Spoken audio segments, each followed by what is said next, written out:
If you open a map and look at West Virginia, I could name my hometown, and chances are you wouldn't find it there. It's tucked away in the mountains, a small town with a population of about 10,000. Modest, quiet, the kind of place where life flows unhurriedly, like a lazy river on a hot summer day.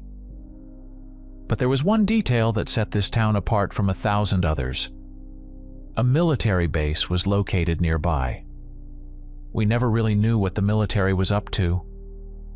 It was a sort of mystery, one we'd grown accustomed to not asking too many questions about. Occasionally, helicopters or planes would roar overhead, or armored trucks would rumble through the streets. For most of us, it was as ordinary as the morning church bells ringing from the corner or the smell of fresh bread wafting from the local bakery. Soldiers would sometimes stop in town for a meal, a quick rest, or to refuel their vehicles. But even then, they kept their distance, carrying an air of grim detachment that left an impression. If you tried to strike up a conversation, they'd either give a curt nod or ignore you entirely. Eventually, we came to think of them as something foreign, untouchable. They were here, but it was like they existed in a parallel reality. At the time, I worked as a truck driver for a mining company. My job was to transport materials to the plant. Every day, my route took me down a road that ran past the military base and then wound deeper into the mountains toward the mines. I was used to that road, but I'll admit, every time I drove by the base, I felt a small twinge of curiosity. What were they doing in there behind those fences under the watchful glare of those spotlights? The town was full of rumors about what the military might be up to. Some said it was just a regular training camp, while others whispered about chemical or biological experiments. A few even claimed to have seen strange lights in the sky or heard sounds that resembled howling. But no one knew for sure. It was all just theories. Gossip passed from person to person, growing richer in detail with every retelling like old urban legends. It happened in the fall when the leaves had already started to turn yellow, and the morning air was crisp and filled with that unmistakable autumn freshness. On days like that, our little town looked especially picturesque, like something out of a postcard, where every shade of fall blended in perfect harmony. That morning I was too lazy to make breakfast, so I decided to head over to the local diner for a bite. That's where I ran into Bill, an old acquaintance. Bill was the town's go-to handyman. He fixed houses, faucets, furniture, you name it, a kind of husband for hire, but without the formal business sign. He was sitting by the window, a cup of black coffee in front of him, and his battered toolbox resting on the floor beside him. His expression was dark, like someone had flipped a switch and turned off the light inside him. Even Rose, the diner's owner, who was usually warm and cheerful, looked unusually somber as she silently refilled his cup. They were talking about something, and I knew right away something had happened. I slid into the booth across from him, trying not to seem too nosy, and asked, "What's going on?" Bill glanced at me, furrowed his brow, and sighed heavily, like he was deciding whether or not to say anything. Finally, he said, "They found a body on Park Avenue." "Whose body?" I asked, already feeling a knot tighten in my stomach. "His name was John Wallace. His neighbors found him in his backyard. They say he was torn apart." "Torn apart?" I echoed, not quite believing what I was hearing. "Yeah." Bill nodded, staring into his coffee. "Something or someone got him last night." A shiver ran down my spine. "What kind of thing could do that?"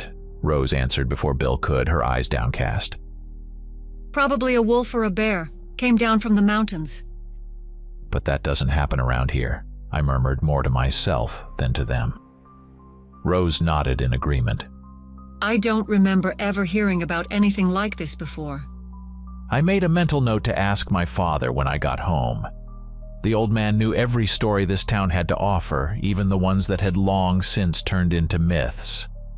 Meanwhile, Bill continued, At first, the cops showed up to check things out. But you know what's strange?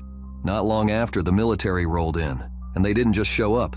They cordoned off the entire yard. Didn't let anyone near it. Even the police just stood around, watching.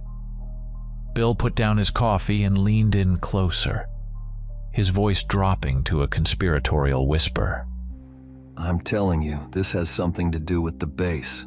Those military guys have rubbed me the wrong way from the start. They're hiding something. You think it was them? I asked, trying to keep my voice steady. I don't know, but think about it. Why build a base like that out here in the middle of nowhere, surrounded by forests and mountains? It's the perfect place to keep something out of sight. Rose nodded quietly, as if she'd been thinking the same thing. I heard the last virus that caused that damn pandemic was made in a lab too, Bill added, giving us a pointed look. So I don't trust stuff like this. His words stuck with me, like a splinter under my skin. On the one hand, the base had been good for the town in some ways. The soldiers spent money here, keeping some local businesses afloat. The economy, small as it was, had a pulse thanks to them. But on the other hand, those people always felt like outsiders, gloomy, secretive, untouchable. After breakfast, I climbed into the cab of my truck, but instead of heading straight to work, I decided to take a little detour down Park Avenue, where Bill said the body had been found. As I approached, it was immediately clear that the scene had drawn attention. The street was lined with military trucks, and the house in question was completely cordoned off. Soldiers with stern faces patrolled the perimeter, scanning the street as if searching for something or someone. Their expressions spoke louder than words. Something had happened here, and it wasn't meant for prying eyes. A small crowd of locals had gathered a short distance away, murmuring among themselves, shifting from foot to foot. Some pointed toward the house, others nodded in agreement. Their voices blended into a low hum, audible even through my truck's closed windows. I rolled by slowly, trying not to draw attention, but my gaze lingered on one figure standing apart from the main group of soldiers. He was clearly an officer, his rank obvious from his uniform. Something about him caught my eye. His posture was rigid, his movements sharp and precise, like a man who had spent his entire life giving orders. His face was pale, almost sickly, with deep furrows etched across his forehead and a piercing, icy gaze. He was talking to a police officer who fidgeted nervously with a notebook, clearly uncomfortable under the man's stare. Shaking my head, I shifted my focus back to the road and drove on. My route today took me straight to the mines, so it wasn't long before I left the town, its gawkers, and the soldiers behind. But the thoughts of what I'd seen stayed with me. Why had the military cordoned off the house? And what kind of creature could tear a man apart like that? The more I thought about it, the clearer it became that this had to be connected to the base. It was the only thing that made sense. As I passed by the base, I glanced at the tall fence topped with barbed wire. A guard tower stood at one corner, a solitary figure silhouetted against the sky. My first thought was simple. No one could get in there unnoticed. But then, like a spark, a doubt flickered in my mind. What if someone could, under the cover of darkness? I shook my head to clear the thought. Ridiculous, of course. And yet, the idea rooted itself somewhere deep inside me, like a seed waiting for its time. At the quarry, the atmosphere was just as tense. The workers had clustered into small groups, arguing animatedly. It was clear that word of the previous night's events had already spread. After parking my truck, I walked over to one of the groups where Old Will, a local veteran of the job site, stood at the center of attention. His face was alight with fervor, his voice booming over the murmurs of the crowd. I told you I saw that thing with my own eyes, and you all laughed at me. Now we've got a victim, he declared. Oh, give it a rest, old man, one of the younger workers grumbled. It was a bear, and everyone knows it. Will spun on the skeptic, his expression like he was ready to strangle him. A bear? He spat, enunciating each word. In this area, there haven't been many here for decades. They stick to the mountains, and they don't mess with people. No, what I saw was something else entirely. I stepped closer, intrigued. Hold on, Will. I don't think I've heard this story. What did you see? The other workers, clearly having heard the tale too many times, began to drift away. But Will, noticing he had my attention, straightened up, his chest puffing out slightly. Of course I'll tell you. It's the honest-to-God truth, and I'll be damned if I'm lying. Will cleared his throat dramatically, pausing for effect as he gathered his thoughts. And as he began to speak, I couldn't shake the unsettling feeling that maybe, just maybe, his story wasn't as far-fetched as it sounded. It happened 2 weeks ago. I went into the woods that day. You know my hobby. I look for driftwood, stumps, or interesting logs, and then I carve them into figurines. It's my way of escaping from all the troubles of life. That evening, I decided to head out to see if I could find something good for a new project. He glanced around, making sure we were paying attention, then continued. It was a beautiful day.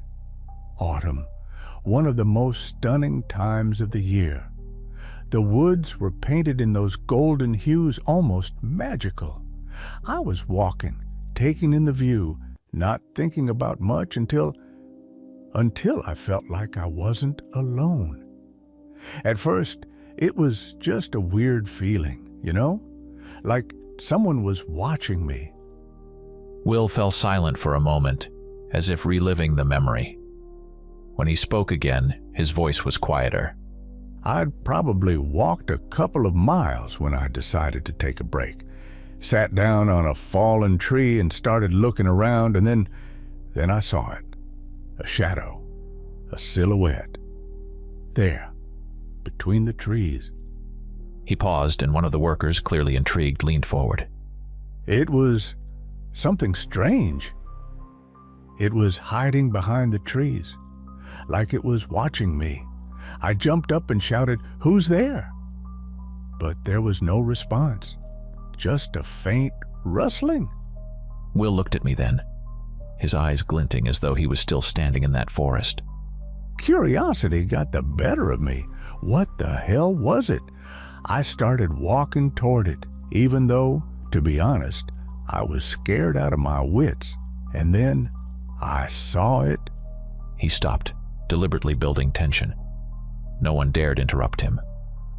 A head peeked out from behind the tree, black as coal. The fur on that thing was so dark it looked lifeless. At first I thought it was a bear, but something about the way it moved, it wasn't right. You know what I mean? And what did you do? Someone from the group couldn't help but ask. What did I do? I started backing away, but that thing, it ducked back behind the tree and then suddenly peeked out again. Only this time I got a better look. It wasn't a bear. No. Will paused, as if struggling to believe his own words. It was something between a man and a wolf. You mean you saw a werewolf? Someone in the group snickered. Yes, damn it. A werewolf plain as day. It had glowing eyes, you understand? Those damn eyes that burned right through you. And the mouth, full of teeth, sharp as a shark's. I shuddered involuntarily, picturing the scene. And all this in broad daylight. It was unnatural, like reality itself had cracked open. What did you do? I asked, though I already had an idea of the answer. What did I do? He let out a mirthless laugh, shaking his head. I turned and ran like hell. Never in my life have I run so fast, believe me. I thought my heart was going to burst. All I could think about was that thing not chasing me.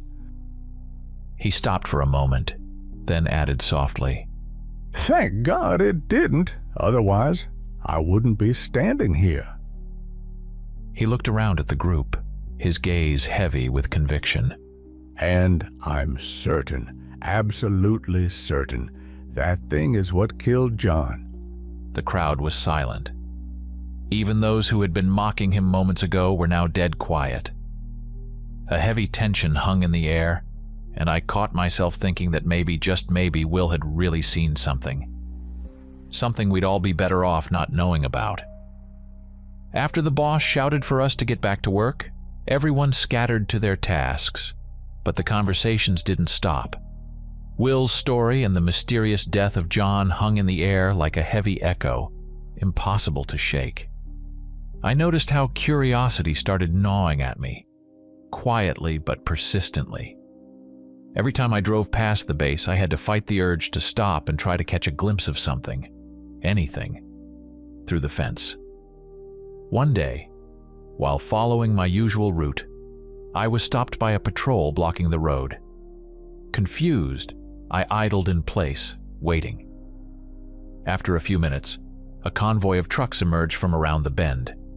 They were coming from the direction of town, heading toward the base. One truck stood out, a massive vehicle hauling a large sealed container with no markings or identifiers.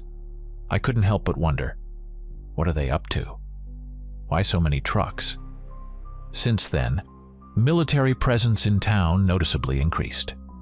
Soldiers became a regular sight, at bars, diners, just wandering the streets. But their demeanor hadn't changed. Distant, cold, almost robotic.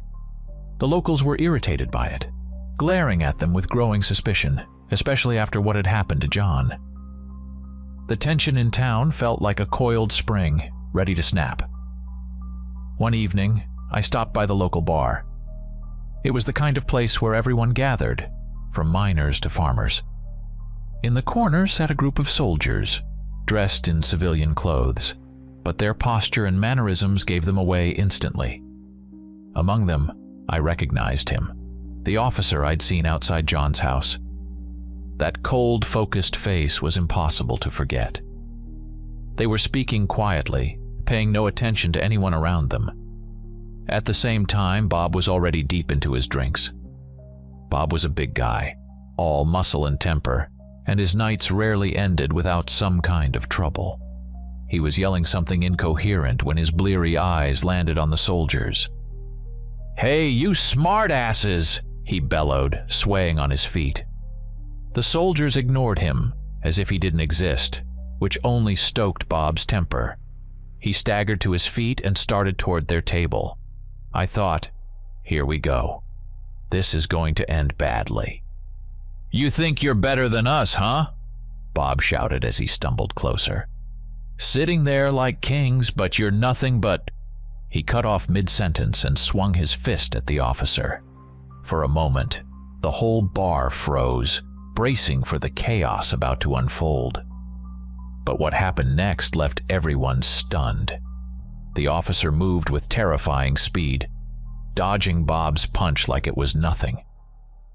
In one fluid motion, he stepped forward, grabbed Bob's arm, and twisted it, sending him crashing to the floor. It all happened so fast, I barely registered it. The officer had Bob pinned, face down, with a cold precision that made my blood run cold. The other soldiers didn't even flinch. They stayed seated, watching silently as if they'd seen this play out 100 times before. The officer held Bob down for a few seconds, then released him and stood up calmly. He glanced at Bob, who was still sprawled on the floor, clutching his arm and muttering under his breath. Without a word, the officer signaled to his comrades, and they all rose from their seats. Moving in eerie unison, they walked out of the bar, leaving behind a stunned silence. No one moved. No one spoke. The entire bar seemed to hold its breath. What I'd just seen wasn't ordinary military training. It was something more, something beyond. I watched them leave, an unsettling chill creeping over me. These weren't just soldiers. There was something wrong about them. Something unnatural in their movements, their expressions, their icy efficiency. Whatever they were, they didn't belong here. This story about how the officer effortlessly subdued Bob spread through town like a wildfire racing through dry grass. But the curiosity about the military base was soon overshadowed by something far darker. Another murder. This time, the victim was a young woman, found in the woods by local foresters. Her body, like John's, had been savaged beyond recognition, as if a wild beast had attacked her. Panic gripped the town. Whispered rumors about an unknown threat turned into a loud buzz fueled by fear and anger. The area where the body was found was quickly cordoned off, once again by the military. They were the first to arrive, setting up tents and beginning some sort of investigation. This only deepened the townspeople's suspicions. A crowd gathered near the barricade, restless and growing louder like a stormy sea. People stared at the soldiers with mistrust and fury, whispering and speculating. Then someone shouted, "Tell us what's going on." I recognized the voice instantly. It was the father of the murdered girl. The man was beside himself with grief and rage. He stepped forward, his face contorted with anguish. He looked ready to scream, to demand answers, any answers. His pain quickly ignited the crowd, and they, like a single living organism, began shouting questions and hurling accusations. "What are you hiding? This is your fault. Tell us the truth." The tension in the air was palpable, escalating by the second. It felt like the crowd was just moments away from storming the barricade. People were at their breaking point. And then, as if stepping out of a shadow, he appeared. That same officer I had seen twice before. But this time, he was in uniform, crisp and immaculate, with insignias that made it clear he held a high rank. His stride was confident, calm, almost lazy, like a predator fully in control of the situation. He raised a hand to command attention, and an incredible thing happened. Silence fell. It was almost unbelievable that a crowd of dozens of enraged people could quiet so quickly. But there was something about this officer, something intangible, that compelled everyone to stop and listen. "I understand your concerns. We're as puzzled as you are." He paused, letting his words sink in. "Believe me, this has nothing to do with our base. We believe this might be the work of some wild animal. We're just as eager to figure out what kind of creature is lurking in these woods. That's why we're organizing a search. Our soldiers will comb through the forest and the mountains to uncover what's behind this. All we ask is that you stay home. It's for your safety." His words were calm, reasonable, and delivered with such conviction that the crowd seemed to settle almost immediately. The girl's father stepped forward and shouted, "Will you find this monster?" The officer met his gaze directly. His eyes were cold, yet strangely reassuring. "We'll find it," he said without a flicker of doubt. Those words were enough. The father slowly nodded, clenched his fists, and retreated into the crowd. The rest of the townsfolk watching him began to disperse as well. Slowly, one by one, as if the force binding them together had suddenly dissolved. I stayed where I was, watching the officer as he turned and disappeared behind the barricade with the other soldiers. His calm demeanor, his way of speaking, his unshakable confidence, all of it left me with a swirl of conflicting emotions. And one thought kept circling in my mind. Was he telling the truth? Or was this just a game to keep us from asking too many questions? Curiosity burned inside me like a fire I couldn't extinguish. One evening, on my way home from work, I found myself turning off my usual route. Before I even realized what I was doing, I took a quiet side road near the base and parked my truck. Why? Maybe I was just tired of fighting the urge to know. It was a moonless night, dark and thick, like spilled ink had drowned the sky. Visibility was nearly zero, which probably emboldened me to act. I stepped out of the truck, glanced around, and careful not to make a sound, headed toward the base. The trees were like old friends, shielding me with their sprawling branches as I made my way through the forest. In the distance, I spotted a guard on the watchtower. His figure flickered in the beam of a spotlight lazily sweeping the perimeter, illuminating the fence and patches of ground. "I'm insane," I whispered to myself, cursing my impulsiveness. But then I tried to reassure myself. I'm not going inside. I'll just get close to the fence, take a look. Somehow that made my intrusion feel less reckless. Every step I took seemed louder than it was. The rustle of leaves, the snap of twigs, each sound blended into a symphony of unease. When I reached the fence, I realized going any farther was impossible. The barrier was sturdy metal, smooth and tall, impossible to climb without gear. Then I noticed a tree, oddly close to the fence. It towered over the other vegetation, standing watch over the area. It seemed like an oversight, as though someone had forgotten to cut it down. For me, it was a gift, the only way to see beyond the fence. I glanced around to ensure no one was watching and made my way to the tree. Its bark was rough, grippy, almost as if it was inviting me to climb. Ascending was easier than I expected. My knees and hands moved instinctively, like I'd been climbing trees all my life. Within minutes, I was perched on a branch that offered a clear view of what lay beyond the fence. I froze, trying not to make a sound.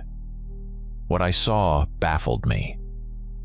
Beyond the barrier was a forest, but it wasn't dense like the one I had just passed through.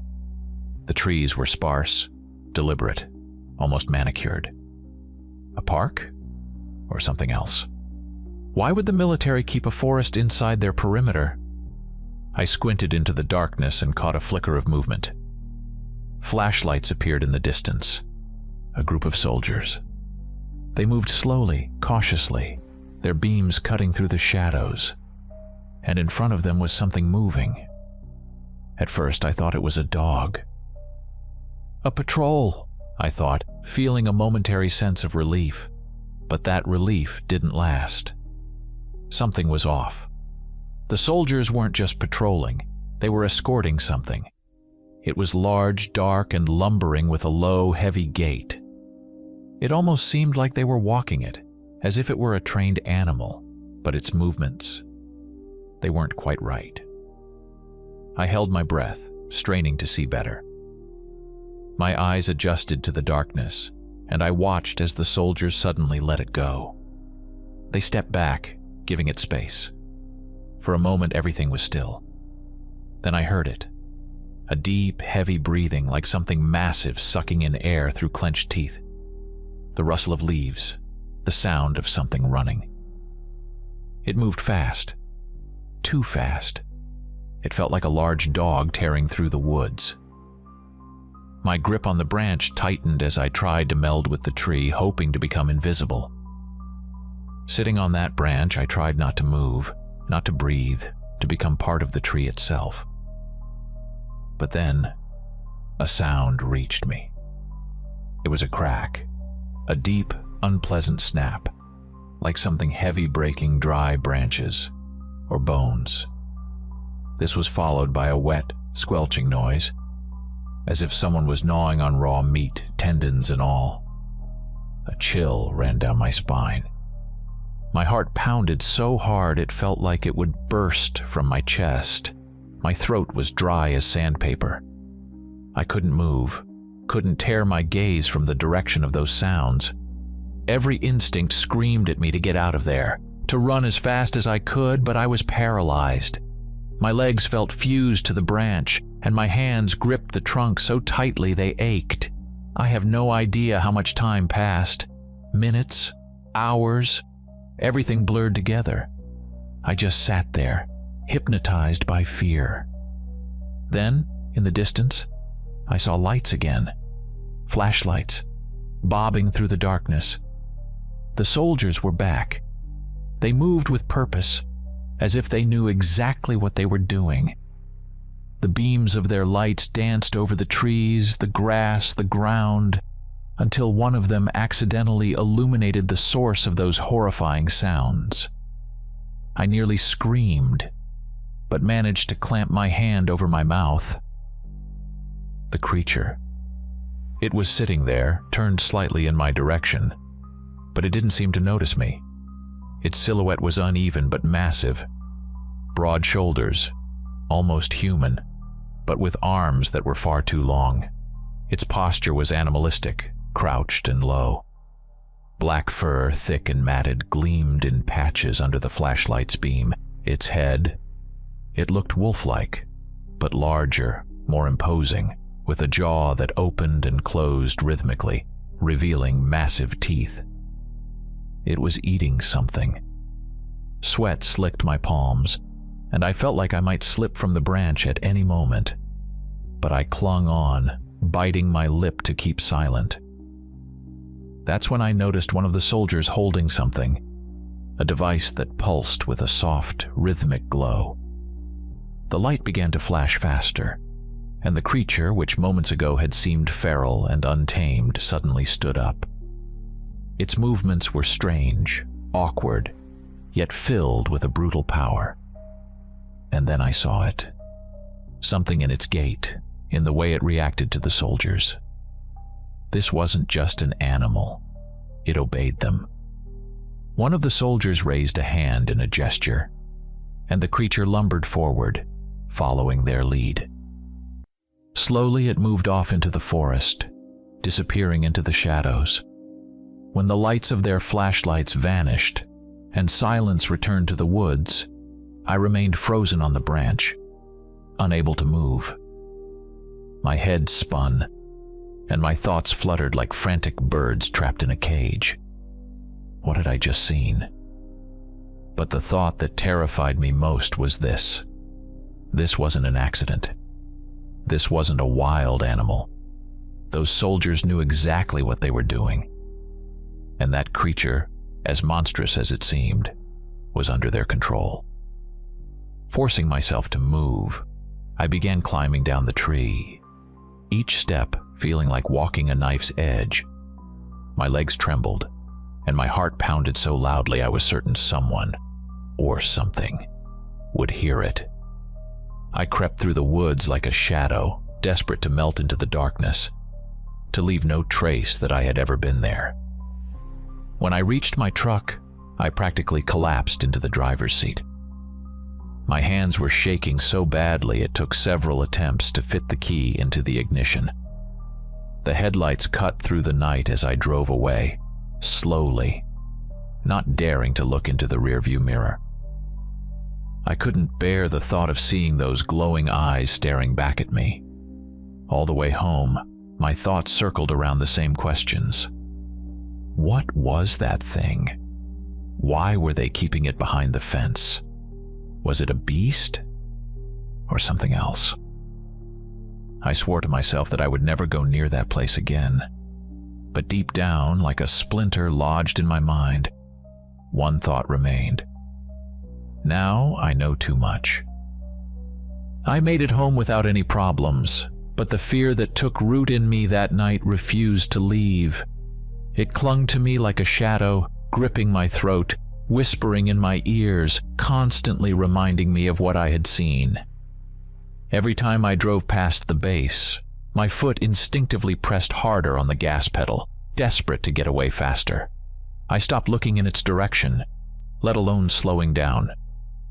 But no matter how hard I tried to avoid it, the images from that night, the creature, the soldiers, that strange device, replayed in my mind over and over like scenes from a recurring nightmare. And each time, one question haunted me. Was that creature responsible for the murders? Or was there something else hidden behind that fence? I had no answers, and I wasn't about to talk about it. I kept my mouth shut, hiding the truth not just from others, but from myself as well. I lived with my father. My mother had left us a long time ago, back when I was a child. Dad wasn't the man I remembered from those days. Age and illness had draped his strength in a heavy blanket of frailty. Now, I cared for him the way he once cared for me. It was my duty. After work, we often sat in the kitchen talking. His words were always tinged with bitterness, as if he knew something I didn't. He'd often repeat, "You need to leave this town, son. This place, it's a trap. There's nothing good for you here. Find yourself a family. Go somewhere life actually means something." I never understood why he hated this town so much. Was it because of my mother, or something else entirely? But lately, the thought of leaving had been creeping into my mind more and more, especially after what I'd seen behind that fence. One evening, coming back from the quarry, I couldn't stop thinking about it. The wind tugged at the trees and the road was as dark as ever. The cool autumn air filled my lungs and I tried to let it calm me. But then something disturbed the fragile peace I'd managed to hold on to. A smell. It hit me out of nowhere, sudden and sharp, slicing through the night like a blade. It was heavy and suffocating, thick like smoke, but with an unmistakable undertone of decay. Sweet and rotten at the same time. It filled the cabin of the truck, making me grimace. I rolled up the window immediately, but the smell didn't fade. It was strange, foreign, like something that didn't belong here. It reminded me of blood, wet fur, and something I couldn't identify. Something worse. The stench of smoke mixed with something indescribable clung to my nostrils, making my stomach churn. Suddenly, the stillness of the night was shattered by the sharp crack of gunfire. The abrupt staccato bursts echoed through the darkness, freezing the blood in my veins. My foot slammed on the brakes as my eyes frantically scanned the road ahead, but everything around me seemed still and empty. Everything except the base. The noise of shouting reached me, chaotic, frantic, like a storm of panic and disorder. Another volley of gunfire tore through the air, followed by a piercing scream, high-pitched and desperate. In the distance, flashes of light illuminated the base, flickering like some hellish lightning storm. Then from the base gates, a vehicle shot out at breakneck speed, its engine roaring and headlights cutting through the dark. It raced past me so quickly that I only caught a fleeting glimpse of its occupants. Two men, faces pale with terror, as if fleeing for their lives. I turned my gaze back to the base. The gunfire hadn't stopped. Smoke was now curling upward, thick and dark, and moments later I saw flames erupt inside the perimeter. Fire danced wildly in the shadows, devouring everything in its path. The screams grew louder, more desperate. Whatever was happening there, it had gone horribly, horribly wrong. Something had slipped beyond their control. Panic gripped me. Cold sweat trickled down my back as my fingers tightened around the steering wheel. Without thinking, I floored the gas pedal. The truck surged forward, its engine roaring as loudly as my pounding heart. I needed to get home. I needed to grab my father. We had to leave this town now, before it was too late. When I finally reached the house, my body was still trembling. The place looked so quiet, so undisturbed, as if the chaos I'd just witnessed was a nightmare I'd left behind. A soft glow came from the living room window, and inside I could see my father sitting in his old chair, watching television like it was any other evening. I leapt out of the truck, raced into the house, and burst into the living room, my breath ragged, my mind racing. Dad didn't even turn around at first, only glancing up when I called out to him, "Dad, we have to go." He frowned, his forehead creasing with confusion. Go? What are you talking about? "There's no time to explain," I said, grabbing the old duffel bag from the corner of the room. "We need to pack, now." Dad rose from his chair slowly, his movements deliberate, careful. He didn't press me with questions, though. He knew me well enough to trust my urgency. Silently, we began gathering essentials: clothes, documents, some cash. His hands moved methodically, but there was a heaviness to his actions, as if he didn't fully grasp the gravity of what was happening. Once we had everything, we bolted from the house. I helped him into the truck, securing him in the passenger seat before jumping behind the wheel. The headlights cut through the familiar shadows of our yard, and without looking back, I hit the gas. Our house was on the outskirts of town, near the edge of the forest. The road stretched ahead of us, dark and narrow, and it felt as if the night itself was closing in, ready to swallow us whole. Dad sat silently beside me, staring straight ahead. His hands trembled slightly, but he didn't say a word. He trusted I'd explain everything when the time was right. The town still slept, oblivious to the fact that something had changed, that this night could bring with it something unspeakable. But I knew. I knew that whatever had happened on that base was never meant to escape. The truck rumbled forward, cutting through the darkness, and I pressed the accelerator harder, desperate to leave it all behind. I pressed the gas pedal, feeling the truck hurtling down the dark road. My mind was a storm of chaos. Thoughts jumped one after another. Should I tell the others what I'd seen? Warn them? Or just leave, abandon this town and never look back? But I couldn't make a decision.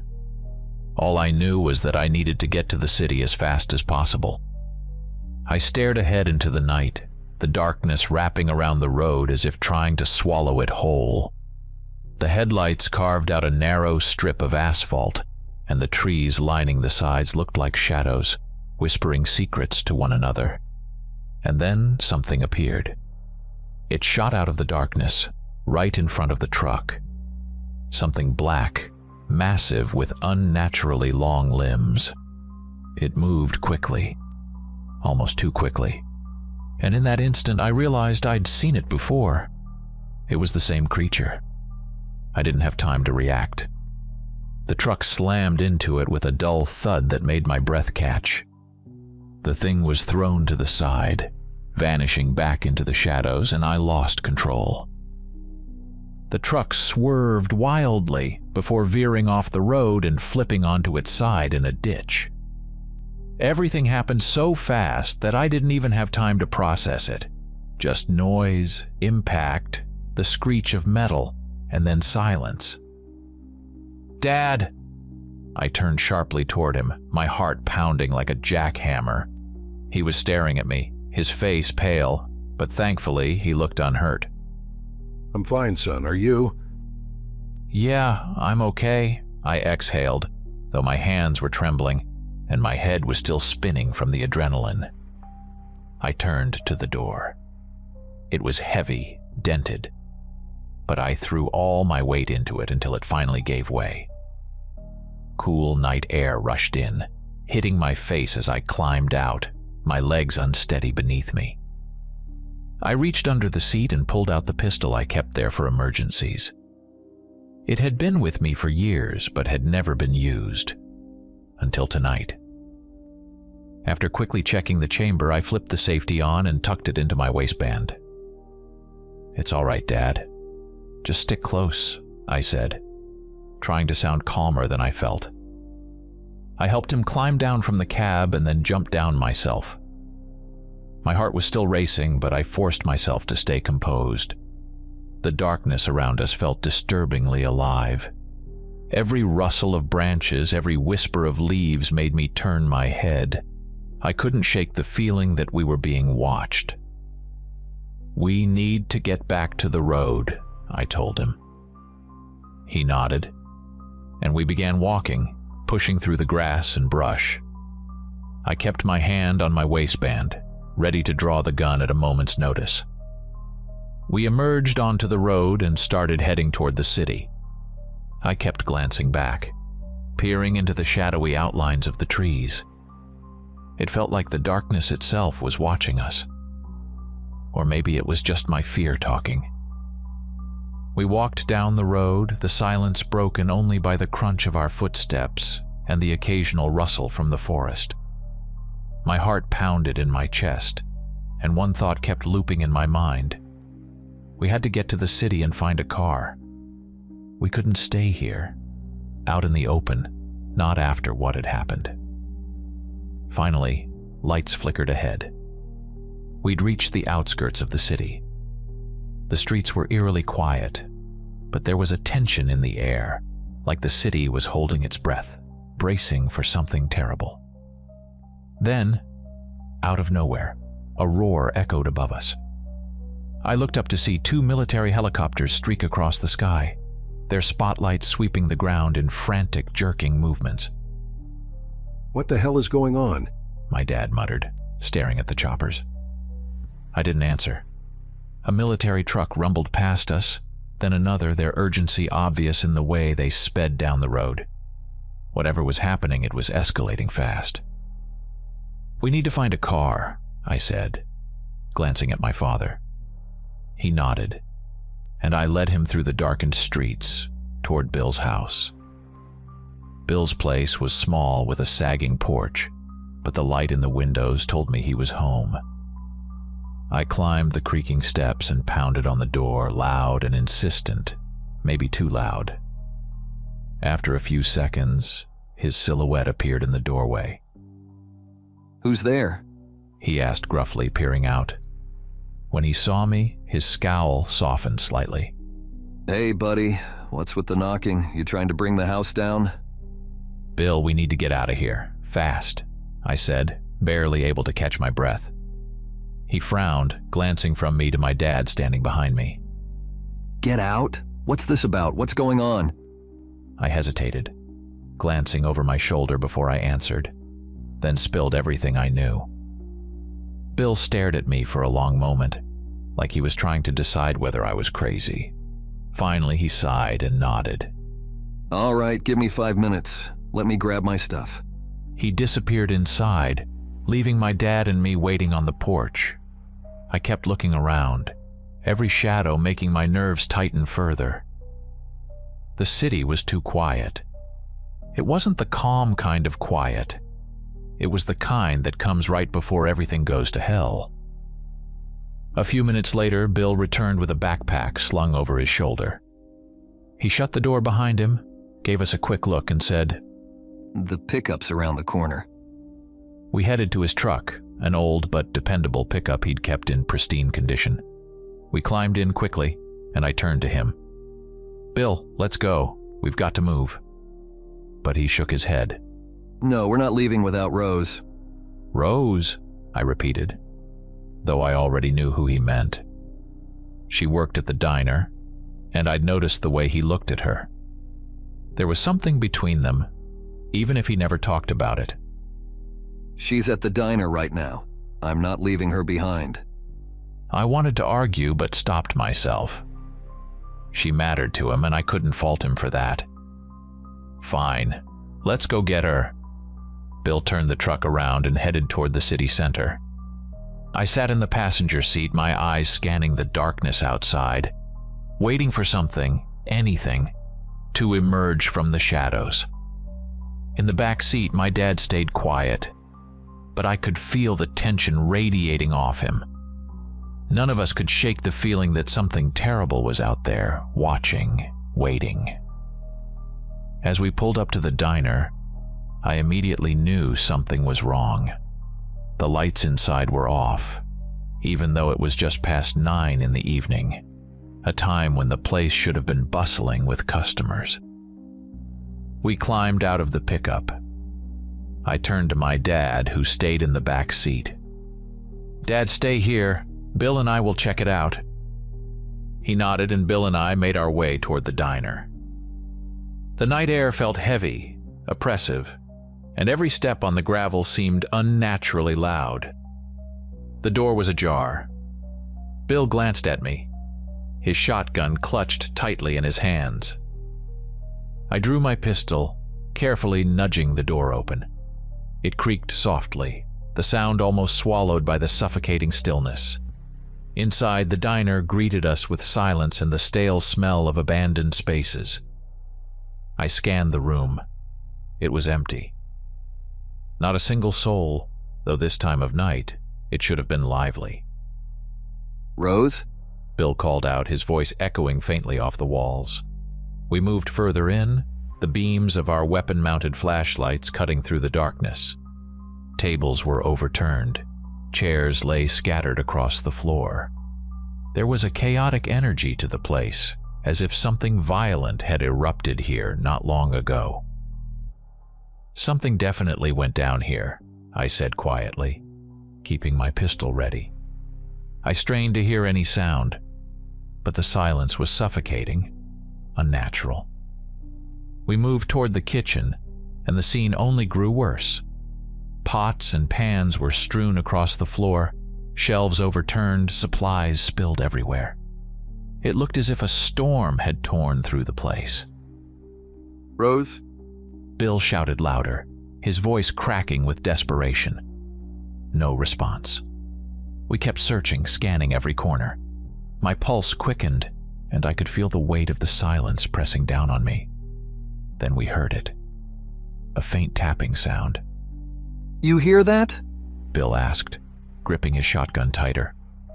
I nodded. The noise came again, quieter this time, almost hesitant, as if whoever or whatever was making it was afraid of being noticed. The sound was coming from one of the cabinets in the corner. We approached cautiously. I raised my pistol, and Bill stood just behind me, ready to cover. "Who's there?" I called out, my voice firm, masking my unease. No answer. Just another soft, almost timid tap. I took a deep breath and yanked the cabinet door open. Inside, curled up in a tight ball, was Rose. Her face was pale, her hair disheveled, and her wide eyes were filled with pure terror. Rose, Bill gasped, lowering his shotgun. She slowly lifted her gaze, trembling from head to toe. It's you. It's really you. She whispered, as if she couldn't believe we were real. "Are you okay? What happened here?" I asked, lowering my weapon. Rose crawled out of the cabinet, but her legs gave out almost immediately. Bill caught her, holding her up as she shook violently. She looked like someone who had just walked through hell. What happened? I pressed again.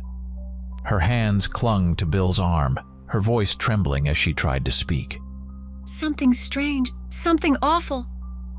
She took a shaky breath, as if trying to steady herself, but her words still came out in a panicked rush.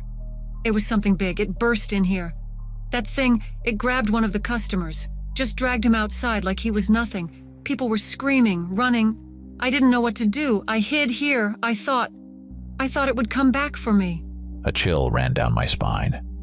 This wasn't a coincidence. The creature I'd seen, it was out here now, hunting. "We need to get out of here," I said, glancing at Bill. While we stood in the kitchen trying to help Rose recover, a loud car horn shattered the silence outside. The sound was sharp and insistent, more like a warning than a random honk. It made us all flinch, the tension in the room thickening. What the hell is going on out there? Bill muttered, gripping his shotgun tightly. I glanced at him, then at Rose, who looked even paler now, trembling slightly. Before I could respond, a strange noise echoed from the diner's main room, a low, guttural sound like something heavy being dragged across the floor. Bill and I exchanged a look, his face pale but his eyes burning with resolve. "Keep your weapon ready," I whispered. We began moving toward the main room, each step feeling like it weighed a ton. My heart pounded in my chest, the sound almost deafening in the oppressive silence. In the darkness, the overturned tables and chairs loomed like shadows, and the air felt dense, making every breath feel labored. And then I saw it. At first it was just a silhouette, massive and still, standing at the far end of the diner. Its proportions were wrong, too tall, too broad, with arms that hung unnaturally long at its sides. I froze, my mind racing to process what I was seeing. Then it turned its head toward us, and I recognized it instantly. The creature, the same one I'd seen before. "Bill?" I whispered, but I didn't get a chance to finish. The creature let out a deep, guttural growl that vibrated in my chest, then charged at us with terrifying speed. "Shoot!" I shouted, raising my pistol. My fingers acted on instinct, pulling the trigger. The shots rang out, one after another, piercing the suffocating quiet. The bullets hit their mark, but the creature didn't stop. It was like the shots didn't even faze it. Beside me, Bill fired his shotgun, the blasts echoing through the room, filling the air with the acrid smell of gunpowder. I emptied the entire magazine into the thing before it finally collapsed to the ground, its massive body convulsing violently before going still. My breaths came in ragged gasps as I stared at the fallen creature. But something about it wasn't right. "It's moving," I whispered, my voice trembling. Before our eyes, the wounds on its body began to close, the gaping holes in its flesh shrinking and disappearing as though they'd never been there. Its limbs twitched, and then it started to rise again. The creature lifted its head, its glowing eyes locking onto us, and crouched, preparing to charge once more. Then, out of nowhere, there was a deafening crack, followed by another. A sharp, whistling noise cut through the air, and something struck the creature with a force that sent it flying backward. A second later, the room was illuminated by a blinding explosion, the shock wave shaking the diner and leaving my ears ringing. When the smoke cleared, there was nothing left of the creature but charred fragments scattered across the floor. I turned, still reeling, and saw him. Standing in the doorway was a man, an officer, clad in tactical gear, holding a weapon unlike anything I'd ever seen. It looked like something out of a science fiction movie, sleek and futuristic, still glowing faintly from the shot. His face was set in a determined scowl, his eyes scanning the room methodically, as if expecting another threat to emerge. "Are you all right?" he asked, his voice calm but laced with urgency. We nodded wordlessly, still trying to process the fact that we were alive. "You need to leave," he said, his gaze briefly flicking to the creature's remains. "Now." I'd always been wary of military types, but at that moment I knew one thing for certain. This man had just saved our lives, and arguing with him would be a mistake. We hadn't even made it through the diner's door when a piercing siren howled through the city. The sound was sharp and unrelenting, echoing off the darkened streets like a scream tearing through the night. It filled the air, saturating it with dread. Moments later, a voice crackled through the street speakers. "All residents are to remain indoors. Barricade yourselves immediately." I froze, the words hammering into me. Stay indoors? Barricade? That wasn't an option for us anymore. I turned to the officer, still standing near us, gripping his strange weapon. "What's happening?" I shouted over the siren, my voice shaky but demanding answers. His cold, grim eyes met mine, and his reply was as sharp as a blade. "Get out. Now this city is no longer safe." It wasn't a suggestion. It was an order. I nodded, turning to Bill and Rose. We burst out of the diner, sprinting toward the pickup, but as we ran, something made me stop. The others skidded to a halt behind me. The air felt heavier, quieter, and when I looked around, I saw the frozen expressions on people's faces. Wide eyes and slack jaws, terror etched into their features. "What is it? What's going on?" I asked, but no one answered. Then I followed their gaze and my stomach turned to ice. On both sides of the road, in the shadows of the trees, they were moving. Dozens, no, hundreds of them. Silhouettes slipping through the dim glow of the streetlights, their forms shifting and unnatural. Long limbs, twisted bodies, fur that bristled in the moonlight. The creatures were everywhere, creeping closer.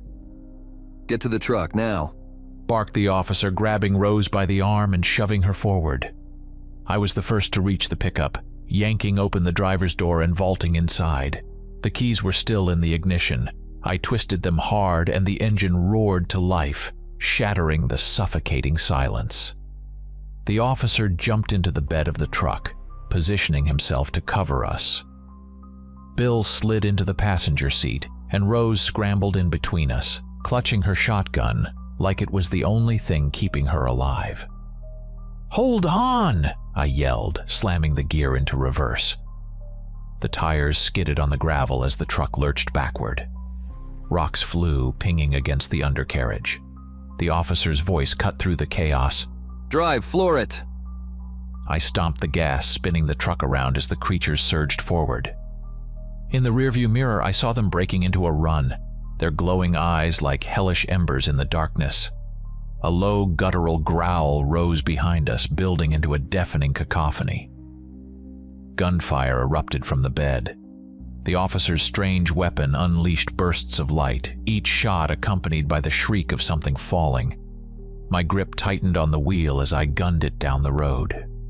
Then one of the creatures leapt out of the darkness straight into our path. Its glowing eyes and gaping maw flashed in the headlights, and there was no time to swerve. The truck hit it head-on with a sickening crunch. Its body rolled across the hood and thudded to the ground. Another one lunged at us from the left. I yanked the wheel hard, sending the truck skidding as the creature slammed into the side panel, leaving a deep dent. They were everywhere, swarming out of the shadows like locusts, their bodies writhing and snarling. Behind us, the officer's weapon kept firing, each blast punctuated by a thud or a howl as the creatures fell. But they kept coming. In the mirror, I saw one leap onto the bed of the truck. The officer turned and fired point blank, sending it tumbling to the pavement.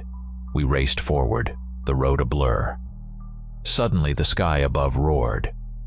I looked up and saw two fighter jets streaking overhead, their engines a deafening thunder. Their lights blinked once, and then the horizon behind us erupted. The explosions tore through the night, massive fireballs consuming everything in their wake. The shockwave hit the truck, making it swerve. Flames lit up the sky, casting an eerie orange glow over the forest. The trees silhouetted against the inferno looked like they were ablaze. I slammed the gas pedal to the floor. The engine roared as we sped down the road, leaving behind the city, the creatures, and the firestorm that was consuming everything. We managed to shake off the creatures chasing us, but the tension hung heavy in the air, unrelenting. I gripped the wheel, keeping my foot pressed hard on the gas, but my heart was still pounding from the chase. My dad sat beside me, his face pale, but his sharp eyes scanning the road ahead. Suddenly he placed a hand on my shoulder and said, "Wait, something's wrong with that guy." I slammed on the brakes and the truck skidded to a halt in the middle of the road. Bill and I exchanged a glance before jumping out and heading to the truck bed. The officer lay sprawled there, motionless, his breathing shallow and labored. The headlights illuminated the blood pooling around him, soaking into his uniform. He was hurt badly. We set to work immediately, trying to stabilize him. I tied a makeshift tourniquet around his leg to slow the bleeding and began wrapping his wounds as best as I could. Bill handed me supplies, his hands shaking as he did. The officer's eyes fluttered open, but they were dull, unfocused. "Leave me. Go, you need to get out of here." "We're not leaving you. I said firmly, pulling the bandages tighter. The officer coughed, a wet, choking sound, and his face twisted in pain. It doesn't matter. You shouldn't have been here. What the hell happened? We know the base was working on something. What did you do? Those things, they're your creation, aren't they? For a long moment, the officer said nothing. His gaze drifted past us, staring into the void like he was reliving a nightmare. Finally, he exhaled a shallow, rattling breath. Yes, it's our fault. We thought we could create the perfect soldiers, enhance nature, but you can't play God with Mother Nature. We miscalculated, horribly. He broke into a fit of coughing, blood speckling his lips before his head slumped forward. His breathing grew fainter. "We can't stay here," I said, jumping back into the driver's seat. "We need to keep moving." Bill stayed in the bed, trying to keep the officer stable while I started the engine again. The truck roared to life and we drove on, pushing through the oppressive night, desperate to put the horrors behind us. But as we approached the city's edge, headlights pierced the darkness ahead. A military convoy rolled toward us, tanks, trucks, armored vehicles, all taking up the road. Helicopters thundered overhead, their spotlights cutting through the gloom. One of the military trucks pulled across the road, blocking our path. Soldiers in full gear poured out, rifles raised, signaling for us to stop. I hit the brakes hard, the truck jerking to a stop as they surrounded us. "There's an officer in the back! He's injured!" I shouted, trying to make them understand. The soldiers glanced toward the truck bed, then called for medics. They moved quickly, pulling the officer from the bed and tending to his wounds without a word. Meanwhile, the rest of us were ordered out of the truck at gunpoint. "You're coming with us," one of the soldiers said, his tone leaving no room for argument. We were herded into another military vehicle, a large reinforced truck. My dad, Bill, Rose, and I sat silently, the weight of what had happened pressing down on us. None of us spoke. We all knew what it meant. We were now at their mercy.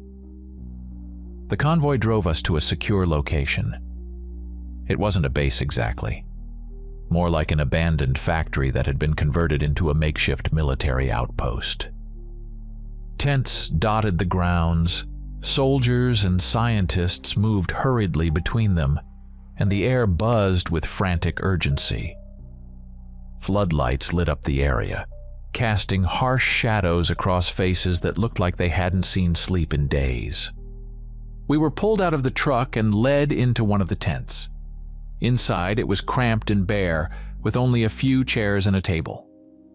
The soldiers locked us in, effectively detaining us. We were prisoners now.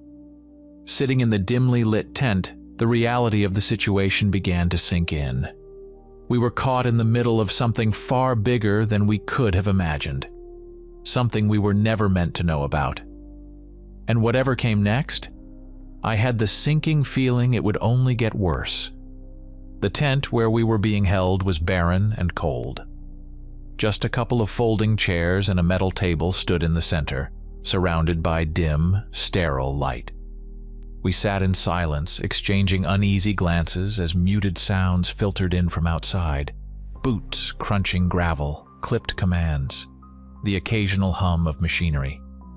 Voices drifted from beyond the tent's walls, too muffled to make out the words. Rose sat close to Bill, her hands trembling slightly as she clung to his arm.